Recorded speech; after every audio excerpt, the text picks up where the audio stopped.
Hola jóvenes, buenas noches. A ver, me dan un par de minutitos para terminar la revisión de la tesis Ahí me va a y pasar un usted, nutricionista, pe. ¿ya? Tu mamá iba a ser nutricionista.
A ver, ¿todos me escuchan?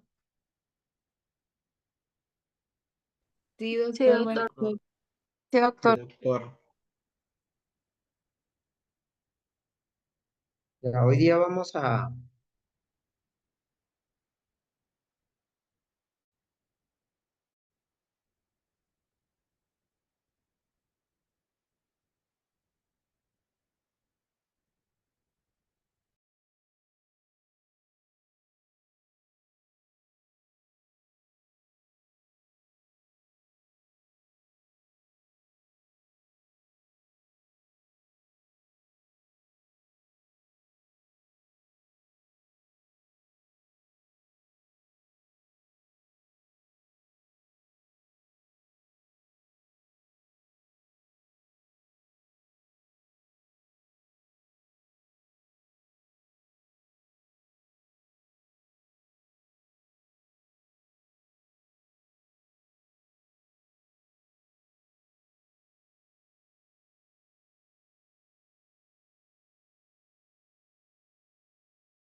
con lo que respecta a lo que es zoonosis,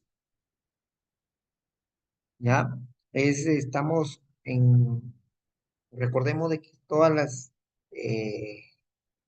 protocolos están en normas técnicas, o en este caso en la norma técnica 131 publicada en la resolución ministerial 024 del 17 de enero del 2026. La finalidad, sí comunicaron a la otra aula que tienen que ingresar, porque solamente veo 44. Son dos aulas que tienen que ingresar acá. El aula sí está acá, doctor. A ver, ¿qué pasó? Por qué no han ingresado? La sección D también les remití el link, doctor.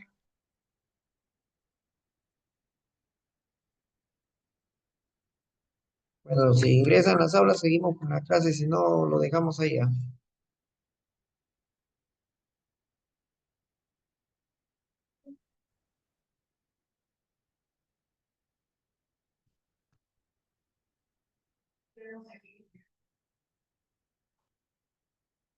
Solamente hay 45 alumnos. Eso significa que no hay ni una aula, ¿no? Entonces, me hablaron y les dije que sí, que vamos a realizar, pero con la condición si es que entran las dos aulas. Si no entran las dos aulas, damos por suspendido la clase.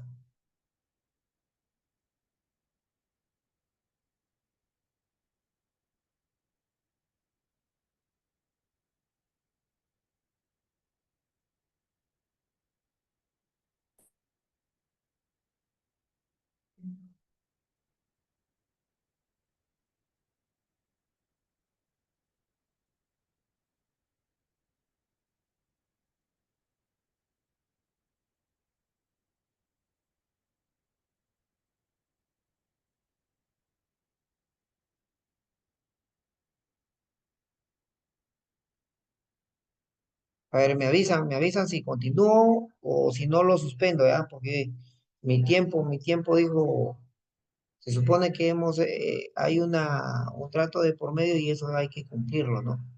Entonces, si no se va a cumplir, no es posible de que vamos a hacer prácticamente la última clase, ¿no? Por eso es que le dije que sea presencial, ¿no? Que doctor, que tenemos que hacer esto, que tenemos que hacer el otro, ya vamos a hacer las 9, yo digo las 10, y solamente hay 54 alumnos.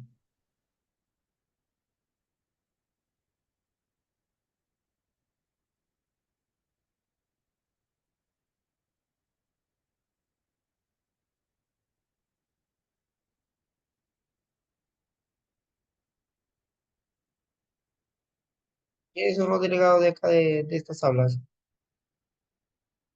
De la sección D, yo, doctor, les he comunicado a los compañeros y algunos me dicen que están en clase, pero el resto también les acabo de decir ahora mismo que ingresen. Y en la mañana también les dije el mismo mensaje que envió el delegado al grupo de delegados, les he remitido. Y ahí Damaso, Sí, doctor, yo les acabo de decir desde las 9:10 que estoy avisando que vayan entrando.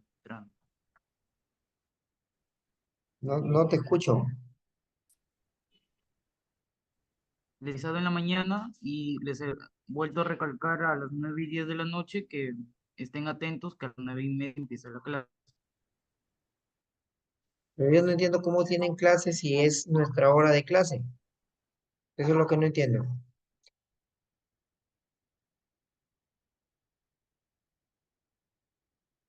Con la sección D, la clase es hasta las 7:40 y hay algunos que tienen patología después y recién están saliendo de clases, algunos, no todos.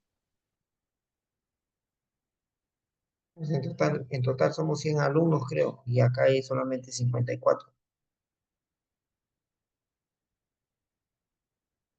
Bueno, ustedes deciden, porque ya la siguiente semana y la siguiente semana ya prácticamente es el examen.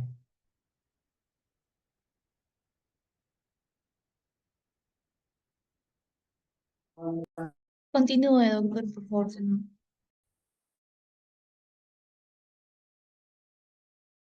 No se te escuchó. Si es que podría continuar, doctor, por favor. Voy a continuar con 54 alumnos.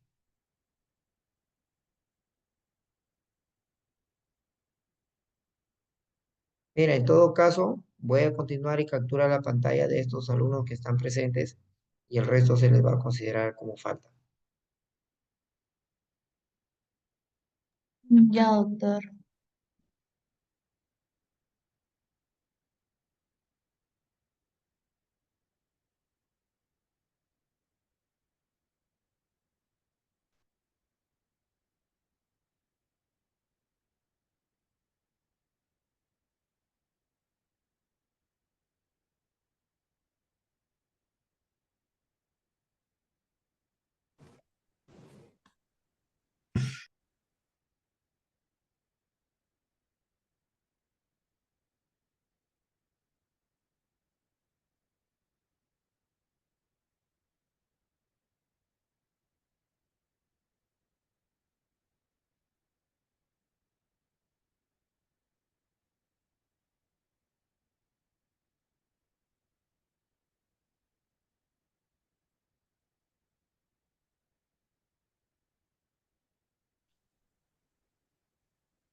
Entonces, siempre toda norma técnica, la finalidad es contribuir en la protección de la salud de las personas y establecer medidas preventivas sanitarias, ¿no? Recordemos de que la zoonosis, más que todo el virus de la rabia, ¿no? ¿Qué es lo que nosotros tenemos como mínimo saber? Que hay un serotipo 1 y es un virus ARN de hebra simple. ¿Cuál es la patogenia? La patogenia, miren, es la inoculación, la puerta de entrada, ¿no? La mordedura, el arañazo, que va a hacer con el contacto de la saliva. Va a haber una replicación viral. ¿En dónde se va a dar esta replicación viral? En el músculo estriado, ¿sí? Va a haber una vía centrípeta, ¿no? Que va a haber primero eh, en el músculo estriado, luego en el ganglio espinal, ¿no?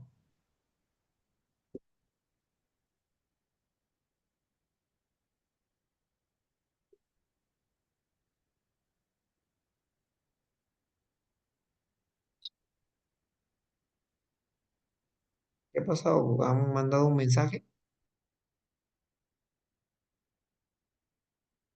No se puede observar el mensaje que han enviado. Bueno, luego hay una vía centrífuga, ¿no? Y luego ya viene la generalización del problema ya en el animal, ¿no? Debemos tener, eh, existe el periodo prepatogénico y el periodo patogénico, ¿no? En el hombre hay un periodo de incubación, prodromo, fase neurológica, coma, muerte. El periodo de incubación va entre 10 días hasta 6 meses, promedio 3 semanas, ¿no? Pues la evidencia dice que es de 1 a 3 meses, aproximadamente entre uno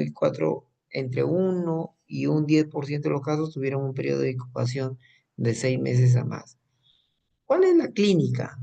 Si es que hay una zoonosis o hay, de repente me mordió el perro, o el gato me arañó, o de repente el vampiro, que digo el murciélago, ¿no? Entonces, ¿qué es lo que nosotros vamos a tener? Vamos a tener malestar general, fiebre, dolor de cabeza. Miren, siempre está triada. Fiebre, dolor de cabeza, malestar general. ¿Por qué? Porque es un virus. ¿Qué virus es? Un virus de ARN. Así como inquietud, dolor, prurito o alteraciones sensoriales en la zona de entrada del virus. Luego de varios días pueden aparecer ansiedad, confusión y agitación, ¿no? Desarrollar insomnio, comportamiento anormal, ¿no? Hipersensibilidad a la luz, al sonido, delirio, alucinaciones. Puede predominar una forma encefálica, ¿no? Que es la furiosa, ya la hiperexcitabilidad, disfunción autonómica e hidrofobia, o una forma paralítica, que es la que caracteriza la parálisis generalizada. La muerte tiene lugar entre los 2 y 10 días. Son muy raros los casos de supervivencia. Hay que tener en cuenta que, por ejemplo, si viene un paciente al centro de salud por una mordedura de un can o de un perro, entonces si es las- normalmente son los perros callejeros. A ese perro callejero hay que cazarlo y hay que mantenerlo en observación por unos 10 días para ver cómo va, en estos casos, cómo va el tema de la evolución del perro, ¿no? Si hay salivación, de repente si muere, ya si muere ese perro dentro de los 10 días, definitivamente va a haber un desenlace fatal con ese paciente. Atención en las personas expuestas, el carnet de vacunación, el caso probable, confirmado. El carnet de vacunación, ahí tenemos que registrar las dosis, las fechas, los lotes, monitoreo del tratamiento, paciente que inicia vacunación. En el contacto de rabia, persona eh, está en contacto con la saliva, ¿no? Eh, control del animal agresor, determinar la observación en 10 días, ¿no? Independientemente del estado de vacunación. Las acciones de prevención, como en todo el ciclo lo hemos venido hablando, la articulación interinstitucional, la vigilancia comunitaria, la educación sanitaria, estrategias de promoción de la salud, intervenciones para la prevención de la rabia. Debemos tener ambientes en el primer, segundo, tercer nivel. ¿Para qué? En nuestros tópicos, para poder hacer el lavado de herida por 10 minutos, una sutura floja, ver si es que se le puede aplicar la inmunización antitetánica, ¿sí? En las vacunas hay que tener en cuenta que tenemos las antirrábicas de cultivo celular, ya que son eficaces en prevenir la rabia. Siempre hay que conservar de 2 a 8 grados centígrados. El lugar de aplicación importante. En menores de 2 años, en el muslo, ya en la cara anterolateral. En los adultos y niños mayores de 2 años, en el deltoides, ¿sí? Intramuscular. La profilaxis de preexposición a los trabajadores de salud, médicos veterinarios, viajeros, a las personas que viven en zonas confirmadas de circulación del virus rábico. ¿Cuál es el esquema de este tema de la profilaxis de preexposición? ¿Ya? Profilaxis y preexposición, el esquema es de 0, 7 y 28 días. ¿Sí? Los componentes principales, tenemos el tratamiento local de la herida, administración de la vacuna, ¿ya? Los factores que deben tenerse en cuenta en la decisión de iniciar profilaxis, todas las disposiciones evaluadas. Si el animal sospechoso es identificado, debe ser expuesto en observación clínica hasta el 10º día. Exponer exposiciones graves provocadas por perros, gatos conocidos y sin signo de rabia requieren solo vacunación antirrábica hasta el 5.º día de mordedura. ¿Cuál es el esquema estándar en la posexposición? Ya le mordió, pues ya le mordió. Se aplican 5 dosis intramuscular, ¿sí? A los 0 días, 3 días, 7 días, 14 y 28 días. Acá tenemos un calendario. Si empiezo yo el lunes, primero es el día 0 de mi primera dosis, luego empiezo al día 3, la segunda dosis, que correspondería el jueves, luego el día 7, luego el día 14 y el día 28. Ahí están mis 5 dosis que yo debo aplicar. ¿Cuál es la dosificación? De 40 unidades por kilo de peso. ¿El frasco cuánto trae? Trae 1000 unidades en 5 mililitros y la conservación es entre 2 y 8 grados centígrados. ¿Dónde, en qué momento la enfermera dice, doctor, ha venido una mordedura de perro y necesitamos ver si lo vacunamos o no lo vacunamos? Perfecto. De arriba hacia abajo. Si hay la mordedura en la cabeza, en el cuello, en la cara, o sea, en los genitales y en los pulpejos de los dedos, manos y pies, sí o sí, vacúnalo, ¿sí? Porque ahí están las terminaciones nerviosas más, más latentes. Cuando hay mordeduras múltiples, ¿sí? Cuando los animales huyen y muerden también en esa localización de la cara, cabeza, cuello, ¿no? Animales silvestres que también muerden en la cabeza, cara, cuello, genitales, pulpejo de manos y pies, también se debe realizar el suero antipotrópico.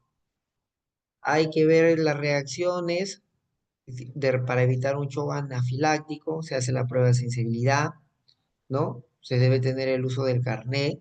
Ya saben, en el carnet se debe registrar el lote, la fecha, ¿no? Se hace el seguimiento que corresponde.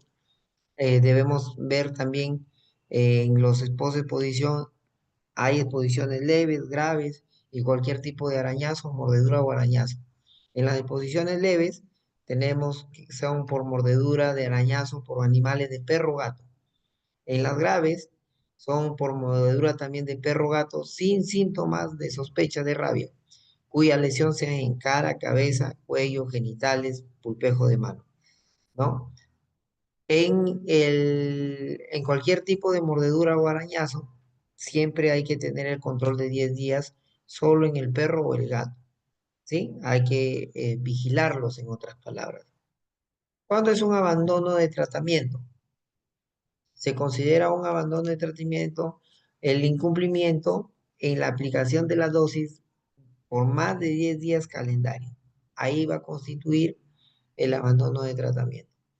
Miren, la exposición leve, cuando hay un grado de exposición, ya se debe controlar por 10 días, sea perro o gato. No se aplica el suero, que se debe aplicar la vacuna, ¿de acuerdo? En exposiciones graves, ¿no? Cuando hay mordedura de perro, gato, síntomas o sospecha de rabia, el control del perro por 10 días, no se aplica el suero, se debe iniciar la vacuna viva, la vacuna activa. ¿No? Cualquier tipo de mordedura o arañazo por un animal confirmado de rabia, se debe aplicar el suero y se debe aplicar la vacuna, ¿no? Acá nuevamente tenemos un repaso del esquema de vacunación al primer día, al tercer día, al séptimo día, al 14º día y a los 28 días. Debemos, por ejemplo, ante las comunidades con mordeduras por murciélagos, debemos ver el uso de la iluminación, protección a las viviendas, el uso de mosquiteros. También hay vacuna antirrábica. ¿Cuántos de nosotros no nos vamos al veterinario los que tenemos mascotita y una vez al año se le aplica su vacuna? ¿Dónde se aplica? En la parte interescapular, ¿no? Y para ello también hay normas técnicas que están establecidas para poder aplicar esta vacuna. ¿Cuál es la norma técnica? Es la resolución ministerial 318 del año 84, imagínense, ¿no? Hay que ver la observación, observar durante los 10 días a este can, ¿sí? La vacunación antirrábica, como les dije, ¿qué cepas tiene? Cultivo celular, células BHK, cepa 21 y 13 de uso veterinario, donde se va a aplicar de vía subcutánea en la región interescapular.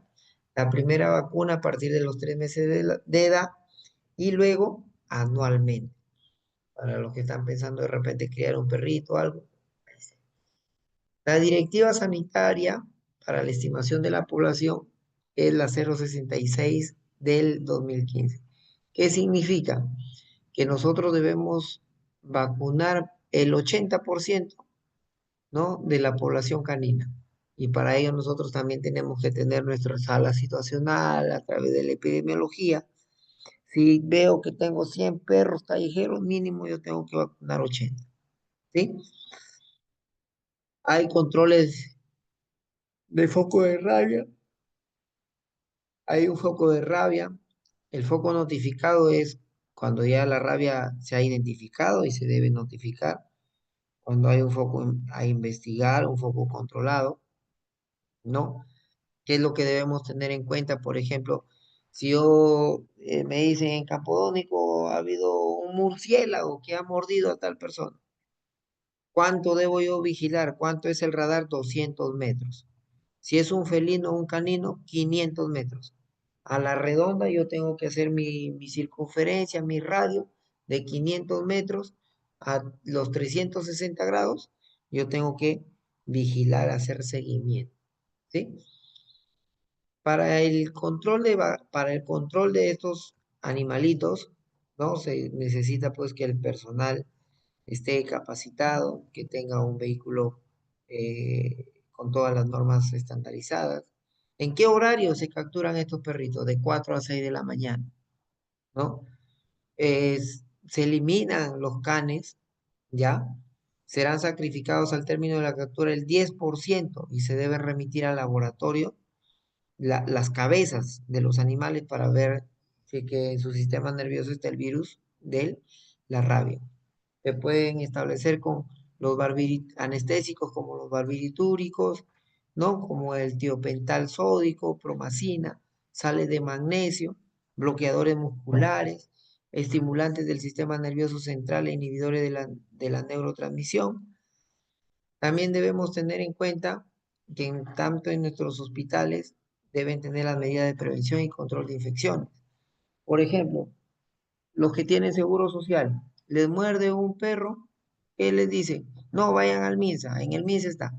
Ahorita ni el MINSA por si acaso tiene vacunas, ¿sí? Entonces, hay que tener en nuestros hospitales, miren, debemos tener todo nuestro equipamiento, nuestra infraestructura para poder atender a los pacientes.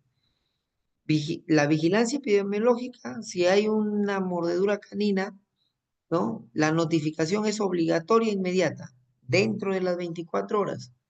¿Cómo, cómo se reúne esta información? Por ejemplo, yo estoy en el Centro de Salud San Antonio. Si hay una mordedura canina, yo tengo que informar a mi unidad notificadora de epidemiología, a la microred a la red a la Jereza y la Jereza a MINSA Nacional. Esa es la cadena como se va informando de una manera obligatoria. Hay vigilancia también en la rabia silvestre, que ha sido transmitida por los vampiros entre el año 75 y 2015, ¿no?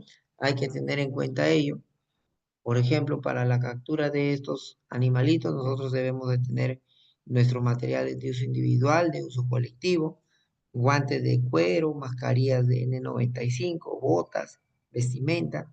De uso colectivo debemos tener nuestras alcohol, gasa, redes de pescar, redes de captura de mariposa, cámara fotográfica, linternas. Vamos a tener una forma especial para capturar también estos vampiros. En campo abierto se tiene que utilizar redes, ¿no? Neblineras. Ojo que estos animalitos prácticamente ellos no ven cuando hay luz, ¿no? Pero sin embargo tienen la audición elevada y se guían por el sonido, ¿no? ¿Qué más debemos tener en cuenta? Los componentes para la prestación en todos los niveles de atención, ¿no? Los servicios de urgencia. Por ejemplo, en nuestro primer nivel debemos tener las atenciones de urgencia, las actividades extramurales para poder hacer nuestro programa de atención y poder determinar qué acciones se va a realizar frente a estos casos, ¿no? Igual en el segundo nivel, tercer nivel, los recursos humanos deben estar capacitados, ¿no? Deben hacer la ficha de la atención de la persona, la ficha del animal agresor, ¿no? El registro de pacientes, el carnet de vacunación, la ficha de investigación. Acciones de promoción, debemos tener como primera acción la responsabilidad. Sí, segunda acción, la responsabilidad de los establecimientos ubicados en los territorios con elevado riesgo para rabia.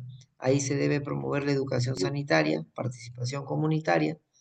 No debemos tener los recursos necesarios como los paquetes para la atención integral de pacientes expuestos al virus rábico, registro de pacientes expuestos, material educativo y carnet de vacunación. Eso es con respecto, jóvenes, al tema de zoonosis. Ya. Eh, ahora vamos a ver con respecto al tema,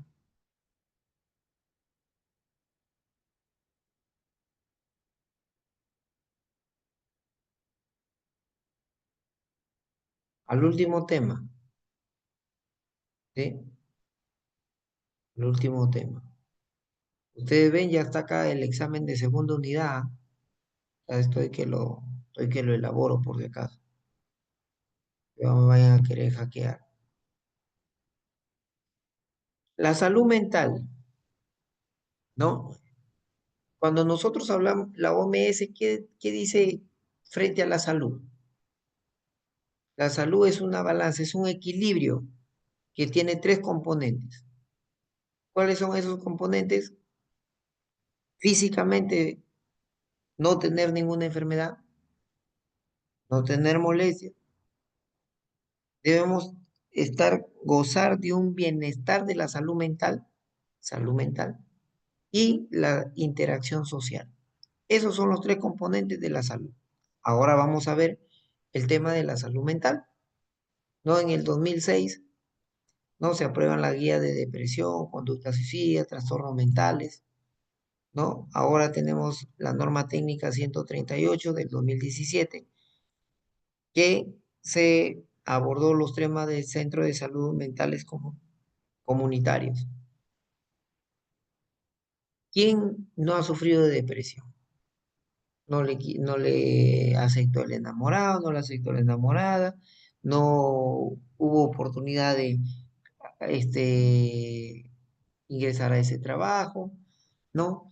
La gente habla mal de ti, la gente es tóxica. Entonces, ¿eso qué genera? Recordemos que la depresión es un conjunto de síntomas de predominio afectivo: tristeza, apatía, anhedonía, desesperanza, decaimiento, ¿no? Entonces, todos esos aspectos, hay un deterioro en la apariencia y en el aspecto personal. Hay un enlentecimiento psicomotriz, tono de voz baja, facies triste, llanto fácil, disminución de la atención, ¿ya? Ideas de pesimistas, culpa, alteraciones del sueño y quejas somáticas e inespecíficas. Esto se da normalmente entre los 15 y 45 años.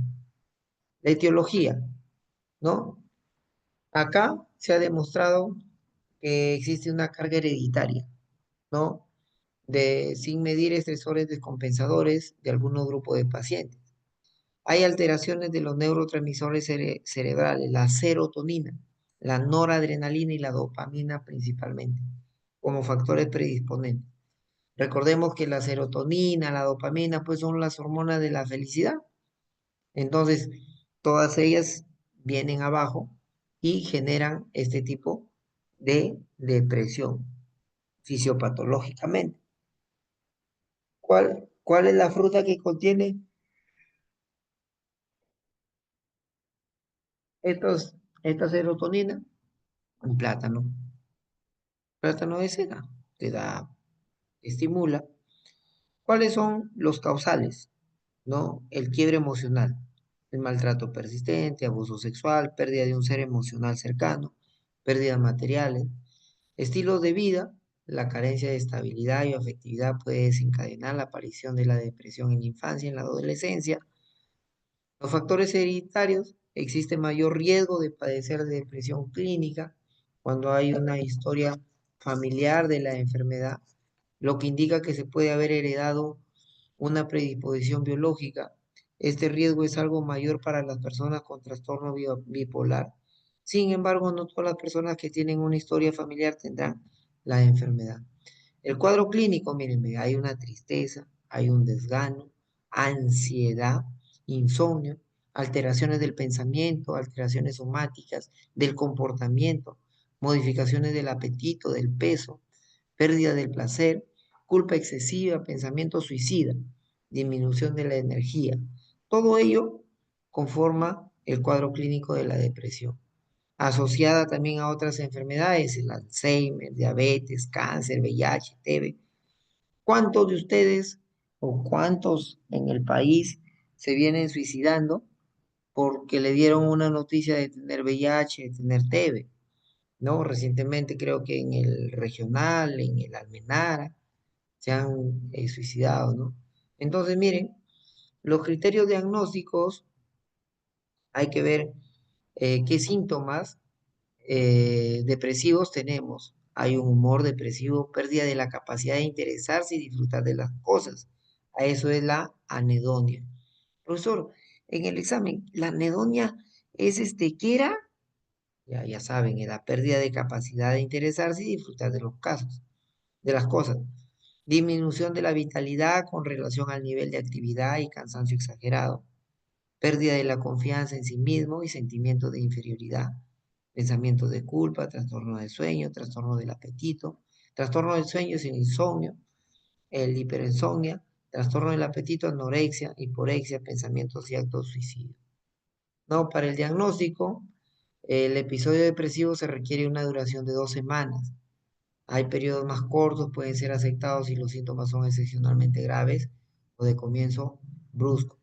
En los niños, estos síntomas clásicos a menudo pueden confundirse con otros problemas de conductas o físicos.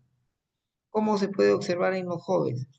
En los jóvenes, irritables, pérdida de interés en los deportes, videojuegos, fracaso en el aumento de peso, mirar televisión hasta altas horas en la noche, hablar acerca de huir de la casa, aburrimiento persistente, comportamiento opuesto y negativo, bajo rendimiento en la escuela.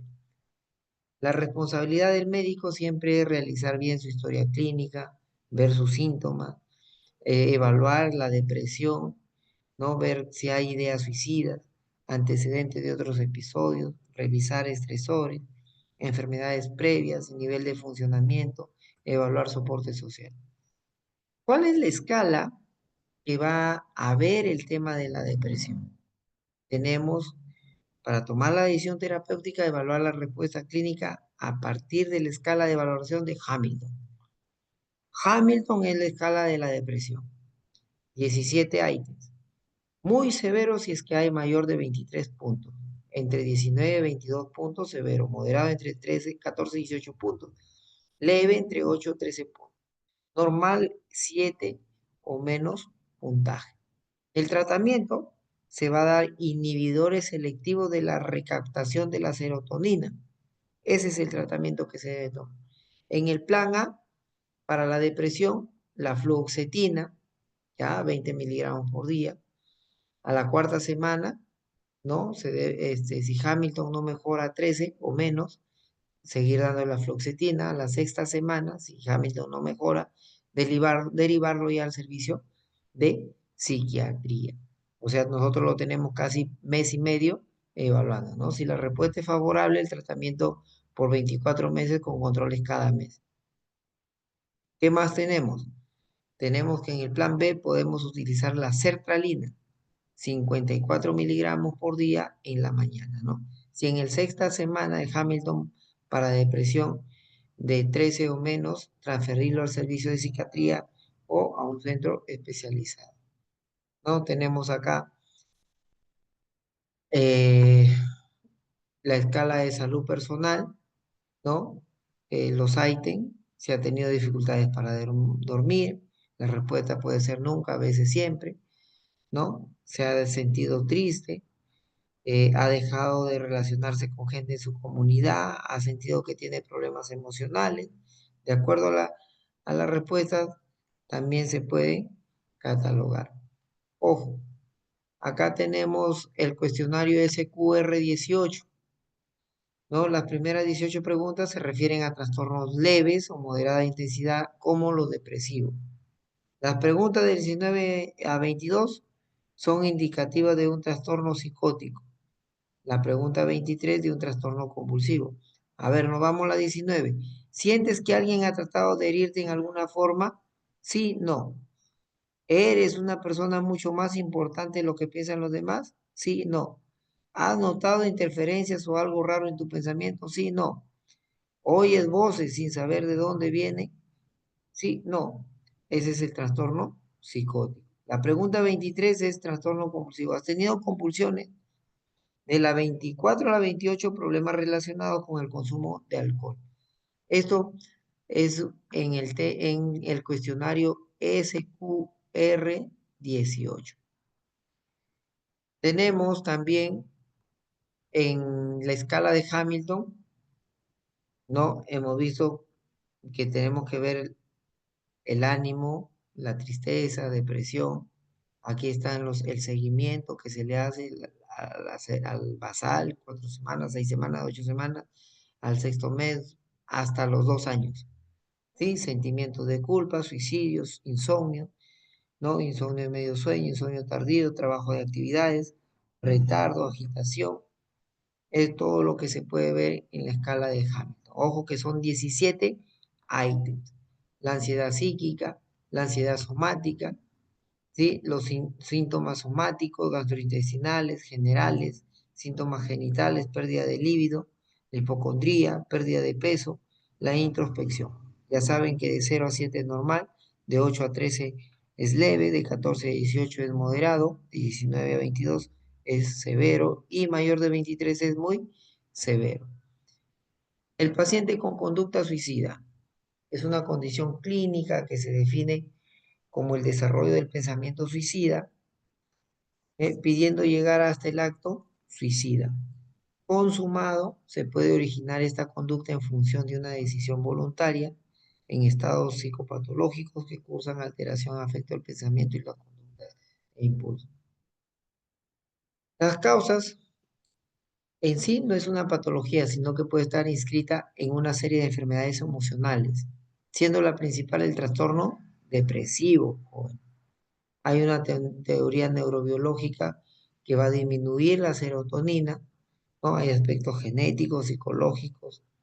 ¿Cuáles son los factores asociados? El género, la edad, el estado civil, los solteros más que todo, ocupaciones, condiciones socioeconómicas, enfermedades físico-mentales, consumo de alcohol, sustancias psicoactivas, antecedentes de maltrato físico, conflictos familiares, no carencia de soporte sociofamiliar, intentos suicidas, problemas de identidad sexual. No tenemos datos clínicos, pensamientos, no existencia de pensamientos conviccional, de autodestrucción, afectividad, como está nuestro ánimo depresivo, con sensación de vacío, desesperanza, el lenguaje, la impulsividad, los mensajes, las circunstancias. El examen físico debemos evaluar los signos vitales. Hay que ver si hay alguna sobredosis de algunos medicamentos, ¿no? En cuanto a las heridas con armas blancas, también otros métodos como el lanzamiento de altura. Especial interés tendrá que ponerse en los intentos de suicidio de ahorcamiento, ¿ya? El criterio diagnóstico se va a caracterizar por un cuadro clínico que abarca desde ideas suicidas vagas. Los pensamientos suicidas son más frecuentes que los intentos de suicidio consumado. La conducta suicida debe ser explorada en todos los pacientes que presentan episodios depresivos, crisis de angustia, episodios psicóticos agudos, conducta impulsiva y consumo de sustancias psicoactivas y enfermedades terminales como el cáncer, el VIH. Criterio de severidad, hay que ver el método utilizado, se considera de alta letalidad las armas de fuego, sustancias cáusticas, ahorcamiento, hay que ver un plan activo determinante del acto suicida, ¿no? Los trastornos psiquiátricos mayores, las alucinaciones auditivas, los que escuchan voces. Debemos tener exámenes auxiliares para dosaje de carbamatos, órganos fosforados, ¿no? Los que se suicidan con marihuana, benzodiazepina, cocaína. De imágenes también, exámenes especializados complementarios. En la terapéutica, ¿sí? ¿Qué es lo que nosotros vamos a realizar? Un tratamiento psiquiátrico, médico, ¿no? Puede ser quirúrgico también, de acuerdo al estado clínico del paciente. Las intervenciones individual, familiar, social, psicológica. Complicaciones, puede haber un paro respiratorio, cardíaco, esofagitis cáustica, reacciones alérgicas, estados comatosos, ¿no? Cuando hay una adición de sustancias psicotrópicas. La definición: trastornos mentales del comportamiento debido al consumo de sustancias psicotrópicas, ¿no? Es el conjunto de eventos iniciados con la intoxicación aguda, ¿ya? La etiología puede ser una intoxicación aguda, crónica, ya sea por organismos significativos de cambios bioquímicos, fisiológicos y orgánicos, ¿no? Puede ser el alcohol, factores ambientales, culturales, sociales. La fisiopatología va a haber diversas sustancias psicotrópicas, genera cambios en la neurotransmisión cerebral afectando el sistema límbico, ¿no? Área tegmental, ventral y diversas áreas de corteza va a desencadenar síntomas y signos característicos de cada sustancia según sea la acción sobre los sistemas dopaminérgico, serotonérgico, GABAérgico. Epidemiológicamente, ¿cuáles son estas sustancias de mayor consumo? El alcohol y el tabaco. El 10% de la P del alcohol, sustancias ilegales también como el cannabis, entre el 0,5 y 1% PBC de cocaína. Factores asociados, el medio ambiente, los estilos de vida, factores hereditarios. La intoxicación aguda es el cuadro clínico, ¿no? Que suele tener una relación estrecha con la sustancia de la dosis de la sustancia, el síndrome de dependencia y el síndrome de abstinencia. Ya saben que el síndrome de abstinencia pues genera movimientos involuntarios, comportamientos suicidas, también de que están siendo perseguidos y todo ello, ¿no? ¿Qué exámenes nosotros debemos pedir? Test de aliento, ¿no? Para ver si es que hay alcohol en la orina, para ver si es que hay cocaína en la sangre, para ver si hay barbitúricos, un perfil hepático, neuroimágenes. Hay una psicometría. Por ejemplo, para el alcohol se aplica el test de Audit. A de alcohol, de Audit. Empieza ambos con A. Para la dependencia del tabaco, el test de Felgustrom, tabaco. El abuso de sustancias, ya, la entrevista neuropsiquiátrica. La funcionalidad familiar, el larga familiar. La depresión y ansiedad, el test de Hamilton. Tenemos la clasificación de las benzodiazepinas, ¿no? Neurolépticos, antipsicóticos, tranquilizantes. Hay de vida media, duración. El diazepam es de vida, acción larga. Clonazepam de vida, acción intermedia, entre 20 a 40 horas. El lorazepam, vida de acción corta entre 5 a 20 horas, ¿no? El midazolam es de vida de acción corta entre 1 a 1,5 horas. De repente alguien está pensando en querer suicidarse, tome su diazepam porque se le va a durar mayor tiempo de duración dentro del organismo. Modalidades de atención, debemos utilizar los psicofármacos, tranquilizantes menores, los antídotos que corresponden, ¿no? Por ejemplo, si nosotros tenemos alcoholismo, ¿qué debemos utilizar? La naltrexona, ¿ya? O el disulfiram de 250. Si hay adición a la nicotina, ¿qué debemos utilizar? El bupropión, ¿sí? En el caso haya una adición a la nicotina. Hay etapas de intervención, criterios de inclusión y también criterios de exclusión. El test de Audi, ¿para qué es? Para ver el tema del alcoholismo. Riesgo bajo, riesgo medio, riesgo alto, ya probable adición cuando hay más de 20 a 40 puntos. Este test de Audi tiene las siguientes preguntas que se van a enumerar desde el 1 hasta el 4. No, por ejemplo, una de las preguntas, ¿con qué frecuencia en el curso del último año no ha podido recordar lo que sucedió la noche anterior porque había estado bebiendo? Nunca. O a diario, casi diario, 4 puntos. Si ustedes tienen más de 20 a 40 puntos, ¿qué significa? Que ya pueden estar con una adicción generándose a ese nivel. El test de Caget también no es para poder ver el tema de la responsabilidad del consumo del alcohol. ¿Le ha molestado alguna vez la gente criticándole su forma de beber? ¿Ha tenido alguna vez la impresión de que debería beber menos? ¿Se ha sentido alguna vez culpable? Si ya la valoración indica 2 o puntos más, se considera dependencia. Son 4 preguntas, Karen. Entonces ustedes tienen 4 puntos. Entonces están ya dependientes. Con el tema del tabaco, está el test de Glover Nilsson, ¿no? Tu hábito de fumar es muy importante para ti. Vas a darle 0, si nunca, raramente 1 punto, 2 puntos a veces, 3 a menudo y siempre. Te recompensas a ti mismo con un cigarrillo tras cumplir una tarea. Te angustia cuando te quedas sin cigarrillos.